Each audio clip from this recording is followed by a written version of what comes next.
Y os invito para la lectura de Juan capítulo 19, versículo 25 y 26, que dice: junto a la cruz de Jesús estaban su madre, la hermana de su madre, María, esposa de Cleofás, y María Magdalena. Cuando Jesús vio a su madre y a su lado al discípulo a quien él amaba, dijo a su madre: mujer, ahí tienes a tu hijo. Amén. La cruz de Cristo es uno de los pasajes de su vida que más ha impresionado a los cristianos a lo largo de todos estos siglos, ¿no? A punto de que muchos se santigüen dibujando con las manos una cruz sobre su cuerpo como señal litúrgica de acercamiento a Dios o de protección un poco mágica contra algún mal. La cruz vacía o con Cristo colgado, la cruz, ¿no? O vacía o con el Cristo colgado, sigue siendo el símbolo que mejor representa al cristianismo por todo el mundo. En todas las iglesias, o casi todas, hay una cruz, ¿no? La nuestra está guardada en el trastero ese, ¿no? Una cruz de madera muy bonita que teníamos y que, bueno, algún momento volveremos a tenerla colgada, ¿no? Para muchos incluso el énfasis de la cruz recae sobre los horribles tormentos físicos que experimentó Cristo, en lugar del profundo sentido de redención presente y eterna que cargaba Cristo en esa cruz. ¿Qué es lo más importante? Pues para muchos esta emoción, esta figura ensangrentada de un Cristo atormentado por una tortura impresionante. Pero ¿qué es lo más importante? La redención, la gracia eterna y presente que Él nos trajo por medio de la cruz. La cruz de Cristo como parábola previa a su muerte fue usada por Él mismo como una forma de señalar el compromiso de vida y de muerte del discípulo con su Señor y Salvador. El que quiera seguirme, que tome su cruz y venga tras mí, ¿no? Y sígame. Como cristiano, no tenemos a dónde ir. La cruz de Cristo nos sigue siempre.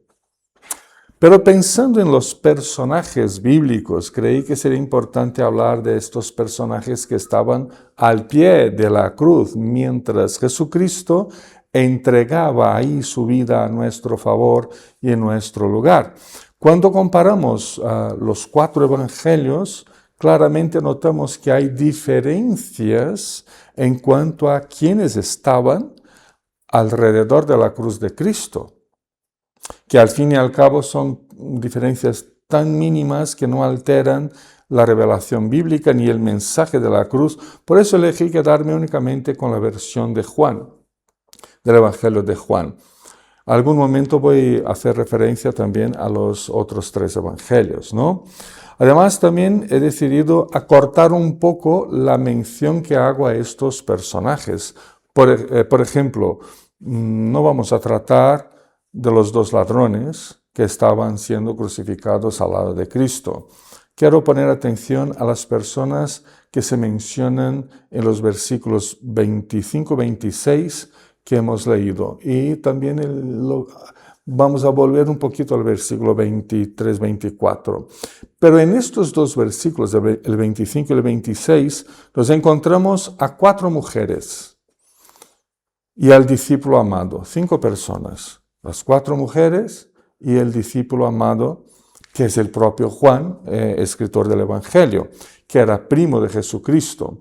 Empecemos por las mujeres, puesto que eran la mayoría, eran 4.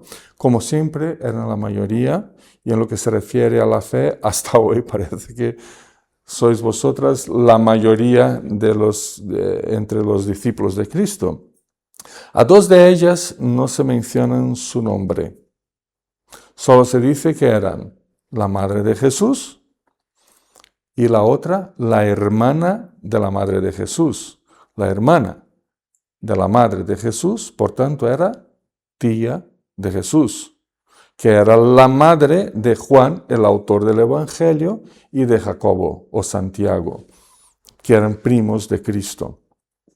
Las otras dos sí que se les mencionan sus nombres. Se tratan de María, esposa de Cleofás, y de María Magdalena.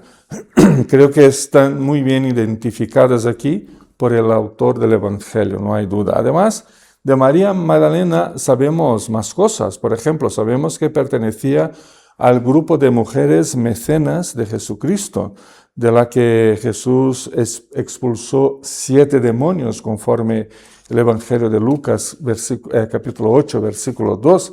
También sabemos de Magdalena, según los evangelios sinópticos, Mateo, Marcos y Lucas, que fue una de las testigos de la resurrección de Cristo en aquella mañana de domingo. Sin embargo, conforme el Evangelio de Juan, ella no fue un testigo, una entre muchos. Ella ha sido la primera persona a llegar al sepulcro y constatar que Cristo ya no estaba ahí. Fue la primera persona, el primer testigo de la resurrección de Cristo de toda la historia. Fue María Magdalena. Y fue ella quien dio el aviso a los demás discípulos acerca de la resurrección. En el capítulo siguiente, estamos en el 19, si vais al capítulo 20, versículos 1 y 2, vais a ver que María Magdalena fue la primera que llegó y volvió a dar su testimonio acerca de la resurrección. Una mujer libre por Cristo, libre de toda la opresión, libre de todo ese duro sentido de distancia de Dios que llevaba dentro, liberada por Cristo de los temores que trajo de su pasado y de los temores que posiblemente arrastrara hacia su futuro. Una mujer que se dedicó a seguir y a servir a Cristo con toda su vida, y en la hora de su muerte, ella estaba justo ahí, al pie de la cruz, sirviéndole con su presencia y con su mirada, que también era una mirada de dolor ante el sufrimiento y la muerte de su amigo y de su Señor. Mujeres que al no comprender muy bien en aquel exacto momento, luego sí que la comprensión de los discípulos fue cambiando y fue solidificándose, pero en aquel momento estas mujeres, al no comprender muy bien el por qué tenían que ver cómo se moría bajo tortura a su hijo, en el caso de su madre, a su sobrino, a su maestro, a su amigo. Creo que en ese exacto momento no entendían exactamente qué es lo que estaba pasando, por qué le estaba pasando. Aún no llegaban a comprender por completo el misterio redentor de la cruz. No podían imaginar la resurrección, aunque la resurrección ha sido anunciada por Cristo anticipadamente, ¿no? Pero tampoco podían vislumbrar la posibilidad de la ascensión. Pero aún así, sin comprender mucho, aún así ahí estaban, con un dolor indescriptible, entregadas a la cruz de Cristo. De los 12 hombres que recibieron el apostolado directamente de Cristo, uno lo traicionó, Judas, ¿no? Uno lo traicionó. Se quedaron 11. De los 11, únicamente uno, se quedó con él en su momento final. Los otros 10 se apartaron, temerosos por las posibles consecuencias de ser amigo y seguidor de un supuesto criminal político que lo condenaron a la muerte. Si hacen eso con el que es nuestro maestro, ¿qué van a hacer con nosotros? El mantener una fe solo de nombre, el famoso nominalismo, pues se ha convertido en la principal expresión religiosa entre los cristianos de todas las confesiones en las últimas décadas. No sé si habéis notado eso, ¿no? Pero cómo crece eso de que soy cristiano solo de nombre, ¿no? Solo de nombre, solo de cosmético. Nos identificamos con esa mayoría de 10 que cree que mero sentimiento denominado fe se define sencillamente por seguir lo que le dice su corazón y sus instintos. Eso es lo que caracteriza el nominalismo, ¿no? Nos identificamos con eso, nos identificamos con esa mayoría que cree que la fe, que es un simple, mero sentimiento, emoción, se define por aquello que yo creo que es lo más importante para mí, lo que me dice mi corazón. Y a veces escuchamos entre nosotros, ¿no? ¿Qué hago? ¿Qué hago con eso? ¿Qué hago con el otro? Escucha tu corazón. ¿Cómo que escucha tu corazón? Los 10 escucharon su corazón y se apartaron, huyeron. Escucha la Escritura Sagrada, ¿no? Porque nuestro corazón es engañoso y de eso ya lo sabemos muy bien, ¿no? Sabemos muy bien. Escondemos nuestros rostros con temor a que nos identifiquen con aquel criminal muerto en la cruz. Nos tapamos la cara para que no nos reconozcan. Maquillamos nuestra fe para ser aceptados en una sociedad que espera de todos públicamente. El secularismo, la secularización y el ateísmo. Maquillamos la fe para que no nos identifiquen en esa sociedad. Pero uno de ellos, el discípulo amado, el mismo Juan que ha escrito este relato de la cruz, no lo escuchó de terceros. Todos los demás, los otros, bueno, Marcos no estaba ahí, Lucas no era creyente en esa época, pero Mateo sí que está. Los demás, no había nadie. ¿Cómo que todos los demás escribieron relatos de la cruz si no lo vieron? Escucharon de las mujeres les predicaron a ellos. Escucharon de Juan, que les predicó a ellos lo que le había pasado a Cristo, ¿no? Pero él no, Juan no lo escuchó de terceros, lo vivió en primera persona, estaba ahí al pie de la cruz todo el tiempo. Cristo habló con él mientras se moría. Le dijo, cuida de mi madre, que es tu tía. Posiblemente también hubiera temor en su corazón, como había en el corazón de los demás y también en el corazón de esas mujeres, pero supo cómo buscar, en primer lugar, el reino y la justicia de Dios, antes que entregarse a su propio corazón, que le decía que lo mejor para él sería no estar ahí en ese momento. Nos representa Juan a nosotros. Nos identificamos nosotros con esa fe entregada del discípulo amado. Pero hablemos también de estas 4 mujeres mencionadas en el texto. Ya sé que no quería comentar nada sobre los personajes que no fueron mencionados por el apóstol Juan en este pasaje, pero en los evangelios sinópticos, Mateo, Marcos y Lucas, se mencionan, literalmente dice, a otras mujeres, de forma muy anónima, que por lo que parece estaban un poco más alejadas de la cruz, o conforme también se puede entender en referencia a ellas, que se acercaban y se alejaban por momentos, pero que sí que estaban alrededor de la cruz de Cristo todo el tiempo. A veces daban unos pasos más hacia atrás, otras veces se unían a las 4 que estaban ahí, al pie de la cruz, pero al fin y al cabo ahí estaban. Así que es muy posible que fuesen mucho más de 4 las mujeres que apoyaron a Cristo en la hora de su muerte. Mientras los hombres huían, las mujeres asumían su lugar de devoción ante Cristo. Lo interesante de Juan mencionar únicamente a estas 4 mujeres, sin embargo, no era simplemente para crear un contraste con los 10 discípulos hombres que huyeron de la cruz en aquel momento.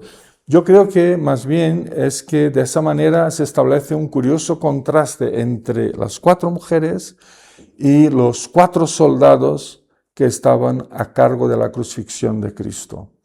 Juan no registra ni menciona este hecho. Únicamente nos habla Juan, los versículos anteriores, 23, 24, únicamente nos habla de los soldados que crucificaron a Cristo, que, como se sabe por datos históricos, solían ser el número de 4, contrastando, por tanto, con las 4 mujeres. Acerca de esos soldados, si volvemos a los versículos 23 y 24, vemos que ellos se repartieron las ropas de Jesús con total indiferencia, tratándolo con toda la crueldad, sarcasmo y frialdad posible. Soldados preocupados únicamente con llevarse una prenda de ropa a casa y en acabar lo antes posible su guardia aquella tarde de viernes. No pensaban en otra cosa. Estaban totalmente embrutecidos por la violencia, cauterizados por el sufrimiento ajeno, como si estuvieran ya deshumanizados, esperando el momento de irse del lugar donde estaban matando a 3 personas para emborracharse con algún vino barato y olvidar sus propias penas. Estos soldados nos dan una visión clara de lo que es el ser humano. Representan toda una humanidad alejada de Dios por su propio pecado y maldad. Al mirarlos ahí alrededor de la cruz, ¿qué es lo que vemos?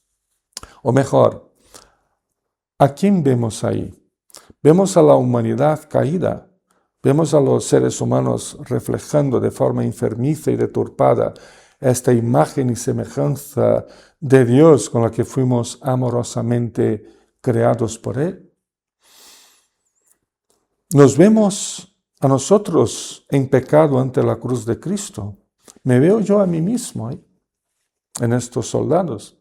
A mí me parece que si no logramos ver arrepentidamente a las personas en las que nos incluimos todos nosotros, en estos 4 soldados, si no puedo verme a mí mismo pecador ante la cruz de Cristo, es que aún no me he acercado suficientemente al guión y a las pistas que el apóstol Juan nos ha dejado en esta escena de la cruz de Cristo.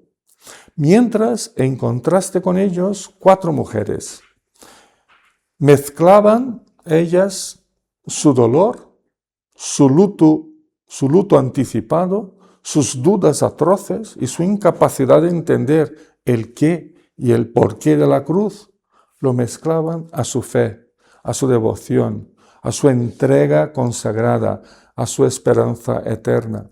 También ellas representan a la humanidad, pero a una humanidad rendida ante la cruz del Señor, a una humanidad que se arrodilla y se arrepiente de todos sus males, de todos sus pecados, a esa humanidad dolida por la separación culposa de Dios. Representan a todos los fieles seguidores de Jesucristo, quienes son encontrados por Cristo, por el Cristo que se ha sacrificado por ellos en aquella cruz, y que se encuentran a sí mismo únicamente al contemplar por fe esa cruz de dolor. Esas 4 mujeres, conforme Juan lo comenta, inicio del versículo 5, estaban junto a la cruz de Jesús, no estaban en otro lugar. Era donde tenían que estar, era donde querían estar, era donde necesitaban estar. No había lugar, ningún lugar de menor dolor, de menor angustia donde estar. Y a la vez no había ningún otro lugar donde la gracia divina, oculta por una muerte cruel, estuviera tan presente y tan abierta a los seres humanos. ¿Cómo pueden convivir con un mismo ser humano ese dolor más intenso y esa gracia más redentora? ¿Cómo en un mismo ser humano las dos cosas pueden estar unidas? Algo que se nos escapa a la comprensión humana. No sabemos cómo puede convivir esas dos realidades en una misma persona. Pero esas 4 hermanas nuestras nos han demostrado que sí que es posible convivir el dolor intenso de esa muerte con esa esperanza y esa gracia redentora a la vez en el mismo corazón. Ante la cruz, como les pasó a ellas, somos quienes somos. No hay como disfrazarnos. Somos lo que somos. No tenemos como disfrazarnos de felices, tampoco de exitosos, ni de espirituales. Sencillamente somos pecadores arrepentidos y alcanzados por la misericordia de Cristo. Si creemos que nada tenemos que aprender con ellas, no sé qué clase de fe profieso yo. Pero aquí también, junto a la cruz de Cristo, estaba su discípulo amado, el único que se quedó a su lado hasta el final, el escritor del Evangelio, Juan el apóstol. Él estaba con su madre, pero al mirarlo desde las puertas de la muerte, desde los últimos minutos de aliento que tenía Cristo, lo vio al lado de su tía, o sea, de la madre de Jesús. La estaba apoyando mientras contemplaba cómo perdía a su hijo primogénito en una cruz romana, como si fuera un criminal cualquiera. Y recibe la incumbencia Juan de cuidarla. Era su primo, era su discípulo, era su apóstol, era su amigo, su compañero fiel hasta la muerte. Ya sé que a todos nos hace falta tener a compañeros así como Juan, a amigos así como Juan, ¿no? Pero la pregunta no es si tenemos amigos como Juan, la pregunta es otra. Soy esa clase de amigo y compañero a mi hermano, a mi hermana en la fe. Soy esa clase de Juan para otros. ¿Quién soy? Junto a la cruz de Cristo, para los demás hermanos en la fe. ¿Quién soy yo? Junto a la cruz de Cristo había personajes muy interesantes que nos llevan a reflexionar sobre nuestra propia vida cristiana y también sobre el impacto de la cruz de Cristo en uno. ¿Con quién más nos identificamos? ¿Con los soldados? ¿Con las mujeres? ¿Con Juan? A reflexionar sobre nuestra vida a la luz de estos personajes, tendremos la oportunidad de repasar temas profundos como la fe, la salvación, la entrega y la consolación que nos da el Señor. Futuramente vamos a seguir con estos personajes alrededor de la resurrección y de la ascensión de Cristo. Pero por hoy nos quedamos por aquí. Que este encuentro que tuvimos con la cruz de Cristo y el ejemplo de estos personajes sea para nosotros una clara guía y una fe clara para nuestras vidas. Amén.